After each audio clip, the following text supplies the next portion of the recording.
Broadcasting from the business capital of the world, this is the Podcast Business News Network.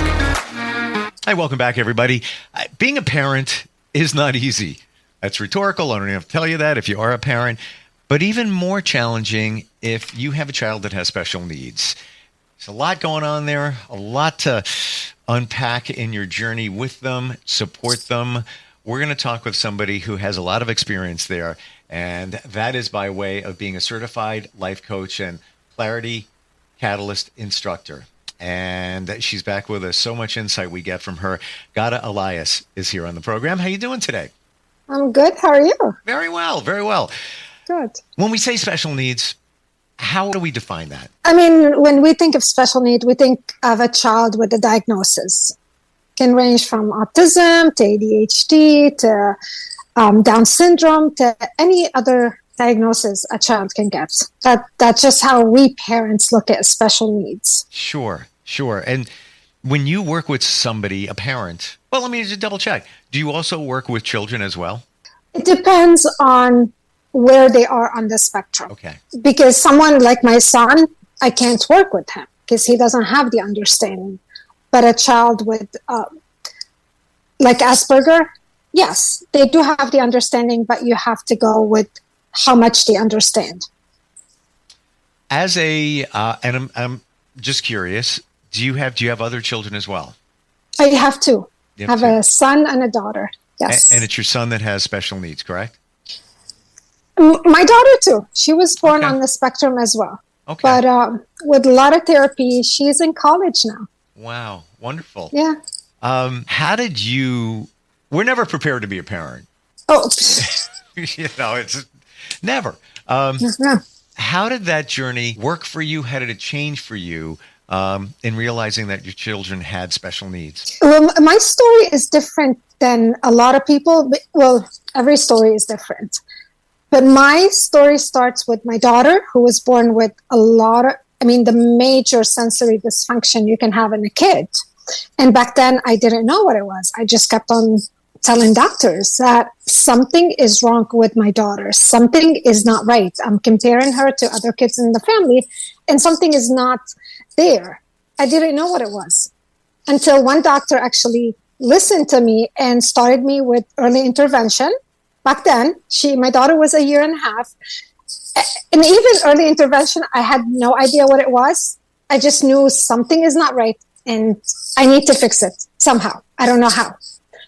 And then here comes my son with similar issues. And I started to see the same signs. So we started therapy even before my kids were diagnosed. And I think that's what really helped the progress that I see in them now. It's all the therapy that they had. Was I prepared? Absolutely not. It was like, this is what you have. Figure it out and deal with it. And I just, a lot of people ask me, like, how do you deal with this? How do you do it? I say, I don't know. I don't know any other way of living because I don't have kids, typical kids. So I don't know the difference. To me, this is the norm. So did I go through, a lot of parents go through the grief of losing your own dreams of what you want to do with your kids. I don't think I had the opportunity to go through that. I had so much I was dealing with. It just became the norm. But we do struggle with the loss of what we want for our kids, what we imagined life would be for them. Is it, as a parent in your situation, did you start thinking, my kids are going to be this, but then realize they have needs, so we have to work differently to get this. By this I mean, what they maybe going to college, maybe starting, dream jobs, whatever it might be. Did you have some fear there that wouldn't be attained? Yes and no. I had moments where I would think, okay, well, I don't think they're going to go to college. Even my daughter, I never really thought she would make it to college and be independent and live on her own. Did not see that for her in the future. But everything I did, I always had high expectations for them. It was like, okay, we reached this milestone. Now we're gonna go higher, and we're gonna go higher. So I always had high expectations, but I did not dare to believe that it was gonna happen, because I didn't like the disappointment of them not happening. So this is why yes and no. Gotcha. Yeah. Do you feel that it was a mindset of positivity? We're just going to keep going. We're just, as opposed to, didn't do that. No. Interestingly, I had a conversation with a friend over the weekend, and his son is 21, has many, many challenges. And me and my friend driving to a destination to meet up with others. So we had some car time to talk. And he says, I never stop pushing my son in different directions. It could be trying a new food, trying maybe a sport, trying an activity. He said many times my son says, no, I don't want to do it. And he says, I push him. And then either he likes it or he doesn't. And my friend's daughter, who is younger than her brother, would say, Dad, why do you keep pushing him? You have to leave him alone. You're being annoying. And he had to explain to her, no, if I don't, he's not going to move forward. This is what he needs. So that being said, how do you identify as a parent what your child needs? Or is it also through coaching, talking with somebody that can help you along the way to realize what your, when we say special needs, what your child really does need? I think talking to a lot of therapists, I don't want to say friends, because unless they live the life that you're living, no one can relate. No one knows the struggle. They say, oh, we understand, but truly you don't understand unless you're living it. I got lucky. Truly, I was blessed. I had a lot of amazing therapists and amazing teachers that anytime I had a question, they guided me in what to do. The doctor, my kid's pediatrician, the best. I was able to call her every time I had an issue and talk to her, and she always gave me ways to deal with things. There's no right and wrong answers. There's no, this is the best way. And it's just things that we do. And if they don't turn out to be right, we just have to change them. It's a trial. One example with my son, and I tell this to a lot of parents, when our kids have tantrums and behavior problems, don't look at them first as a behavior problem. Address them first as in, maybe your kid has a headache. Maybe they have a stomach ache. But they can't tell us. Our kids cannot tell us when they're in pain. And so that is frustrating on them. And we don't understand. So we look at their behavior as in a behavior, and we don't know that it could be something else. So I always say, treat it first as in a medical thing.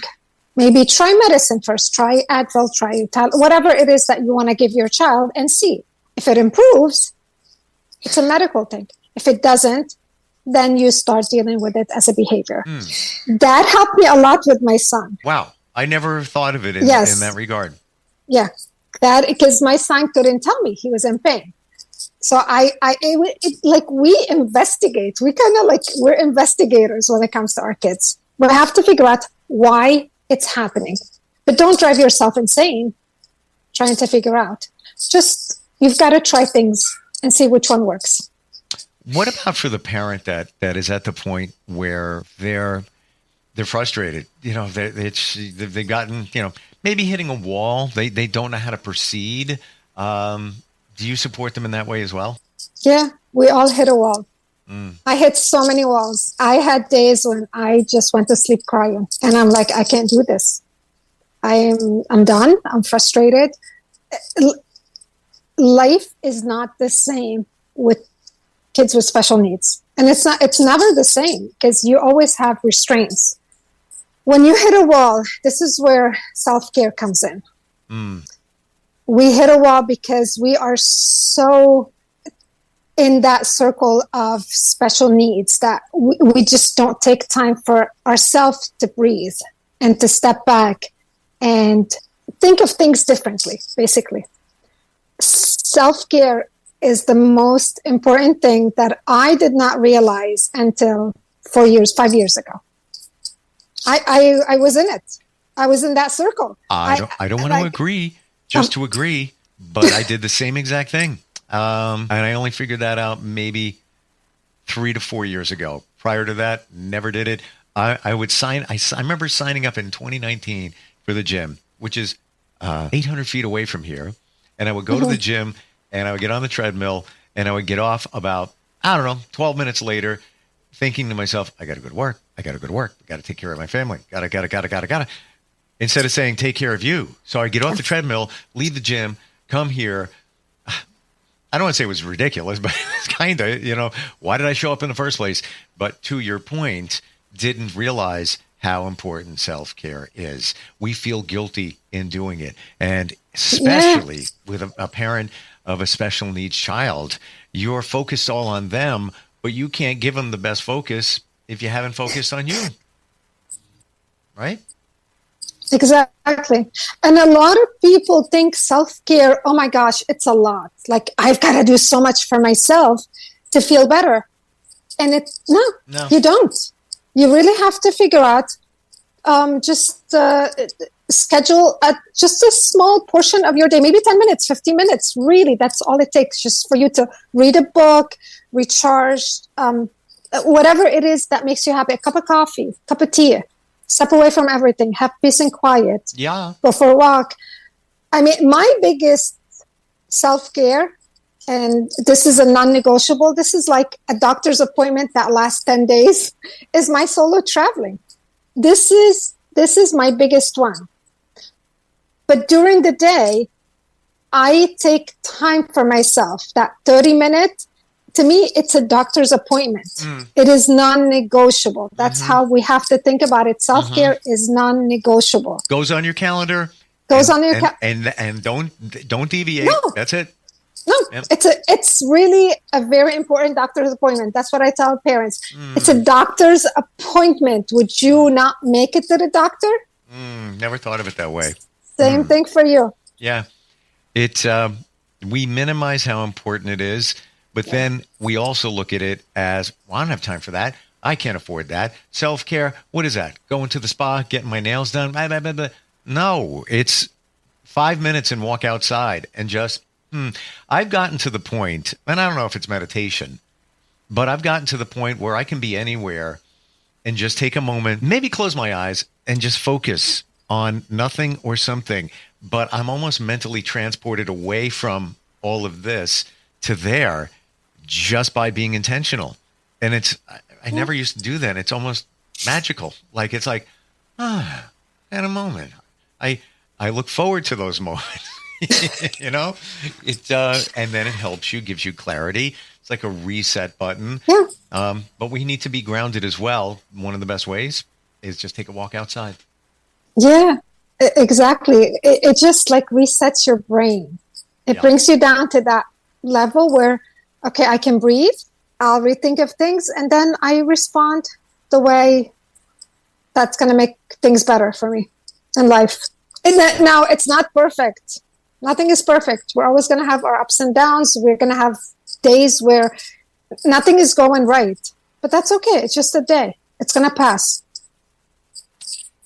I'm not a parent of a special needs child, but that's not to say that I've had some challenges and still do with my children. There's always something going on. I'm sure, yeah. But in my view here, if you don't have a special needs child, your days are usually kind of the same. Child goes to school, comes home, maybe homework, kind of the same. But when it's special needs, every day is different. And there's something new going on every day. And I would imagine you need to build that resilience as a parent where it doesn't trip you, where you fall over. Okay, I'll tell you a quick story. Sure. So this was a couple months ago. I'm driving home from work, and I get a call from this lady that stays with my son when I'm at work. And she's telling me that water is coming down from my ceiling, my kitchen ceiling. I said, okay, where's my son? She goes, he's in the bathroom. I said, the water is on. I go, can you please go upstairs? Tell him to shut off the water. I'm coming. Okay. I get home, walk in. Yes, water is dripping from my ceiling and it's gushing down the wall. I'm like, okay. I run upstairs. It's from the bathroom. I try to open. I have a stand-up shower. I try to open the door. It's shut. So I'm thinking, okay, I just need to make sure he's okay. I push it. It opens. I'm getting to you what he did. He's sitting there on the floor. So what my dear son wanted to do, he wanted to turn the stand-up shower to a tub. So he got it taped the whole thing shut, and taped the floor. Turned on the water, and the rest you know. So I stood there. I cleaned up everything, cleaned up downstairs. The girls, I said to the girl, you can go home. You can go now. I'm okay. She goes, I'm so sorry. I said, no, it's fine. I mean, it's just an adventure in our life.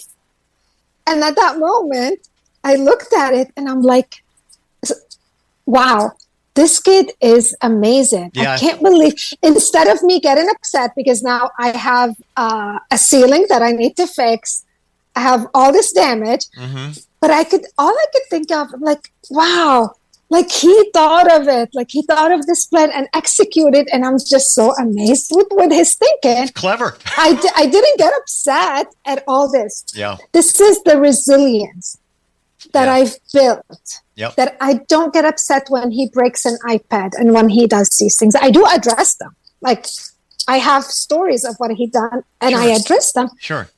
But it's not, I don't get upset over it anymore. It is what it is. I got you on that. And I'm not minimizing anything in your life, but I used to get tripped up by anything like that. But when you change your mindset, it's not a big deal. Most of this is not. It's, fixable. We'll be okay. It's going to be all right. And the same thing, with devices. I would say to my kids, "Wait, be more careful." Blah, blah. Now I'm like, I pay, I don't know, $13 a month on insurance. Just throw it in a box, send it. No big deal. The kid is your kid is inconvenienced because it's going to be a couple of days before the replacement device comes. But oh well. But we worry about those things. But once you get to that point where, and I think it's resilience, because the resilience allows you to fix the problem, go past the problem, and move on. Right. Like my mantra, and maybe it's wrong, is nothing surprises me anymore. It just doesn't. I don't know. Like living my life. Yeah. Nothing surprises me. I'm writing a book. I can't wait to finish my book and put it out there, because it's all about what my son did in his life, and how you just deal with it and you go on. You can't just stop at it. It is what it is. But there's a lesson in everything. There's a lesson, and that's my belief. But and your lesson there, with the tub was that he's a bright kid. And we got to give him some credit there. It's like he's too bright. Too bright. He's always 2 steps ahead of me. Yeah, and you don't know where that's going to take him down the road. You brought back a memory about my mom. She would say when I was 3, I would take apart the flashlights. I would, in my crib, rock it to get to the front of the TV. So I take the buttons off. Look at you. 3 years. But where did I wind up? In a studio that I built by myself. Why? I can hire somebody. No, I love doing it. I've been doing it since I was 9, wiring. I taught myself electronics because I wanted to do this that bad. So we don't know where that's going to lead him in that kind of cognitive problem solving thinking. I want a tub. I'm working on that. Yeah. And that's how he is. He wants something. Believe me, nothing stops him. Nothing stops this kid from whatever it is that he wants. Yeah. So it's a good thing. It's and a lot of times I look at kids, and I am not degrading anybody's struggle. Sure. Sometimes I'm glad my son has autism. A lot of times I am, because I say I'd rather deal with these issues than deal with like everything that these kids these days are dealing with, whether it's drugs and Yeah. So I have my heart goes out to every mom that is struggling with that. Every parent. All in different ways. Yeah. And to your point, teenage girls now, and this according to CDC, it's the highest demographic of people that have considered taking their lives. What appears to be healthy girls, teenagers right now, it's I think it's 48% have considered ending it. Yeah. And a lot of that because of social media, comparing themselves, bullying. So that's a challenge there for a parent. Yeah. You've got challenge. We all, everybody's got a different challenge, but I think the key is adapting to the challenge. And that's where somebody like you comes into play, especially for a parent that has a special needs child. You get it. I do get it. Yeah. I want to, final thought here. Yes. You said you're working on a book. Yes. Great idea. Yes. And I believe everybody has a story, and we learn from those stories. This is what I learned in mindset. You said, I can't wait to publish this book. And as I go deeper into our subconscious, if you say can't wait, you're telling your subconscious, can't wait. It's not going to happen. Can't wait. So I catch myself all the time saying that, and I reframe it, and I say, it actually goes like this. I did it yesterday. I can't wait.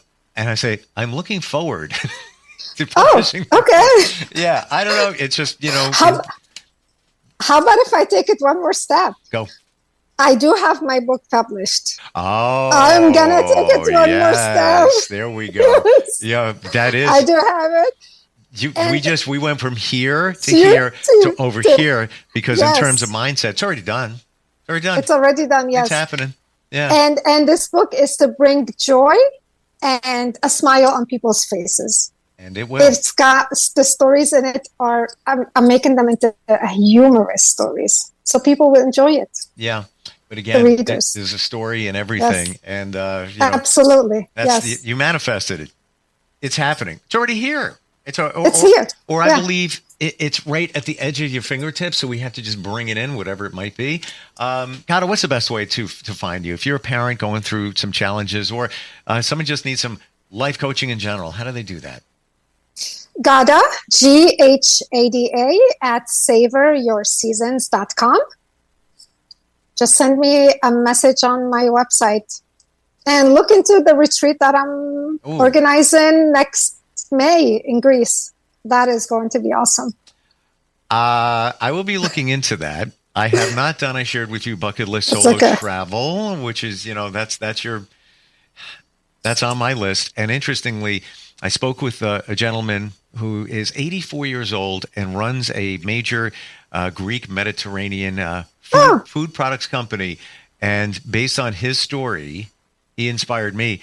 I take olive oil, extra virgin quality olive oil, in the morning and at night, because he does. And it's changed his life. So, I heard his story. So I got to go there to Greece and get the real thing. You have to. Yes. Yeah. This is where you get the real thing. Yes. Wonderful. So amazing talking to you and with you. Same here. And thank you for your story today, too. Thank you. Appreciate it. All right. We'll be right back.